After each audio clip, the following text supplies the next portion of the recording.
بسم اللہ الرحمن الرحیم۔ السلام علیکم۔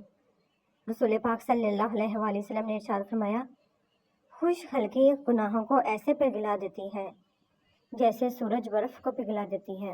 اے اللہ، دلوں کو پھیرنے والے ہمارے دلوں کو اپنی اطاعت پر پھیر دیجیے، آمین۔ بیت الموس کا قول ہے، حکمت ایک درخت ہے جو دل سے اگتا ہے اور زبان سے پھل دیتا ہے۔ رسول پاک صلی اللہ علیہ وآلہ وسلم نے ارشاد فرمایا، نیکی وہ ہے جس سے انسان کے روح میں سکون اور دل میں اطمینان پیدا ہو۔ غلطی کا اعتراف کر لینا، اپنی غلطی کا اعتراف کر لینا ایک بہترین خصوصیت ہے۔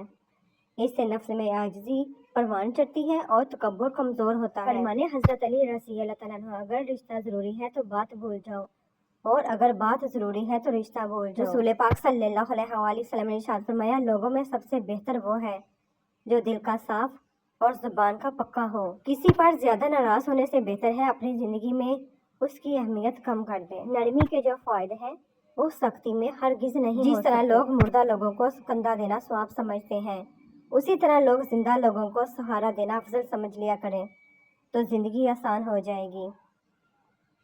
والدین کی دی گئی آزادی آپ کے پاس ایک امانت ہے، اس میں کبھی خیانت مت کیجیے گا۔ کسی اور کی قیمت کو کم کر کے آپ اپنا مقام نہیں بڑھا سکتے۔ کتابیں علم دیتی ہیں، ہدایت صرف میرا اللہ دیتا ہے۔ نیک سیرت بیوی اپنے شوہر کو ہی دنیا کا سب سے اچھا اور خوبصورت ہم سفر مانتی ہے۔ جو دوسروں کو اپنے قابل نہیں سمجھتے، حقیقت میں وہ خود کسی قابل نہیں ہوتے۔ کسی کو اذیت دینے کے بعد بہتر ہوگا کہ تم بھی اپنی باری کا انتظار کرو۔ جو برا کہے چپ ہو جاؤ، جو ستائے صبر کرو۔ اللہ کی قسم ایسی طاقت بن جاؤ گے کہ پہاڑ بھی راستہ دیں گے۔ صبر کبھی نہ مانگو، کیونکہ صبر کسی چیز کو کھو دینے کے بعد حاصل ہوتا ہے۔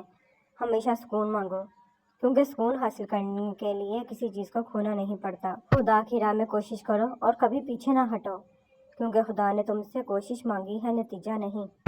پیسہ انسان کو اوپر لے جا سکتا ہے، لیکن انسان پیسے کو اوپر نہیں لے جا سکتا۔ اللہ تعالیٰ کی مرضی کے بغیر نہ کوئی مصیبت آ سکتی ہے اور نہ ہی جا سکتی ہے۔ خود جل کر دوسروں کو روشنی دینے والوں کو لوگ اکثر مینٹل کہتے ہیں۔ جاہل کی ایک خصوصیت یہ بھی ہے کہ وہ پوری بات سننے سے پہلے جواب دیتا ہے۔ یا اللہ پاک میری ماں کا سایہ میرے وجود پر ہمیشہ آباد رکھنا۔ ہر ایک سے چاہے دشمن ہی کیوں نہ ہو، دین کی تعلیمات کے مطابق سلوک کرنا دراصل معاشرے میں دین کو پھیلانا اور دین کی خدمت ہے۔ عبادتیں تسبیح سے مشروط نہیں، نیتوں کی پابند ہوتی ہیں۔ نیتوں میں کھوٹ ہو تو برسوں کی ریاضت بیکار جاتی ہے۔ دنیا کے لباسوں میں سب سے خوبصورت حیا کا لباس ہے۔ اس خدا پر بھروسہ کرو جو نافرمانی کے باوجود تمہارا رزق بند نہیں کرتا۔ شکر ادا کرنے کی وجہ نہیں ڈھونڈنی چاہیے، بلکہ عادت ڈالنی چاہیے، کیونکہ شکر گزار لوگوں سے اللہ پاک بڑی محبت کرتا ہے۔ حضرت امام احمد بن حنبل نے فرمایا، ہر طالب علم کے لیے لازم ہو کہ وہ مدرسے میں دینی تعلیم کے ساتھ کوئی ہنر بھی سیکھے، ورنہ اسے داخلہ مت دے۔ بادشاہ نے وجہ پوچھی تو فرمایا، اگر ہنر سیکھا تو ہنر بیچیں گے، نہیں تو دین بیچیں گے۔ پودوں میں اگر پانی نہ ڈالا جائے اور رکھوالی نہ کی جائے تو وہ مرجھا جاتے ہیں، یہی حال رشتوں کا بھی ہے۔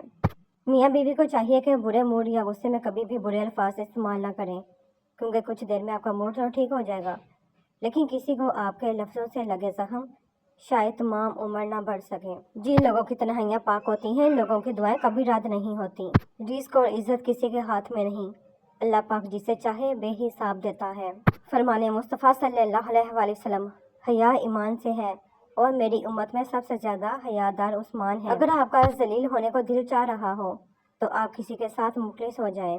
زندگی کی ٹھوکریں بڑی نرالی ہوتی ہیں، جب بھی لگتی ہیں یا کسی کی اصلیت دکھا دیتی ہیں یا کچھ نہ کچھ سکھا دیتی ہیں۔ بیمار اور مسافر کو سہولت حضرت ابو موسیٰ رضی اللہ تعالیٰ عنہ بیان کرتے ہیں، رسول پاک صلی اللہ علیہ وآلہ وسلم نے فرمایا، جب بندہ بیمار ہو جائے یا وہ سفر پر ہو تو اس کے لیے اتنا ہی عمل ثواب لکھ دیا جاتا ہے جتنا وہ حالت قیام اور حالت صحت میں کیا کرتا تھا۔